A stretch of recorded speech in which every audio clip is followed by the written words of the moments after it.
બહેનો આપણે મરચાં તો ભૂલી જ ગયા હતા અને આપણા ઘરમાં મરચાં વગર કશું બને એ તો શક્ય જ નથી. મરચાં તો આપણા ઘરની બહુ જરૂરિયાત વસ્તુ છે. તો આપણે અંદર મરચાં પણ નાખી દઈશું. પૌવા આપણા રંગબેરંગી બનવાના જ છે પણ એને થોડા વધારે રંગબેરંગી બનાવવા, જેમ કે આપણી લાઈટ છે એની માટે આપણે નાખી દઈશું આની અંદર લીલા કલરની હળદર. પૌવાની ખુશી જે મીઠું છે એ આપણે પૌવાની અંદર નાખી દઈશું.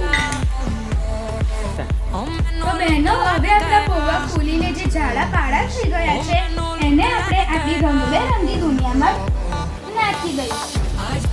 તો બહેનો આપણે આપણા પૌવા હલાવી દીધા છે. હવે આ પૌવા આપણા હલી જાય એની પછી આપણે ગુજરાતી છે તો આપણે જેમ મીઠું મીઠું બોલીએ એમ જ આની અંદર આપણે મીઠી મીઠી વસ્તુ જેમ કે ખાંડ નાખી દેવાની, જેથી આપણા પૌવા પણ આપણી જેમ મીઠા મીઠા થઈ જશે. આપણા ઘરમાં ચોરો આવી જાય છે એમ આપણે પૌવાના ઘરમાં પણ ચોરો નાખવા પડશે, જેમ કે શિંગદાણા. તો બહેનો આપણા પરિવારમાં જેમ ખાટા લોકો હોય છે જે આપણને નથી ગમતા એમ આના પણ પરિવારમાં આપણે ખાટા લોકો નાખી દઈશું જે આપણને નથી ગમતા, તો જ જીવવાની મજા આવે. તો બહેનો આપણે પૌવાની આખીનો પરિવાર આપણે પૂરો કર્યા બાદ તેના ઘરે મહેમાન આવ્યા છે જેમનું નામ સેવ છે.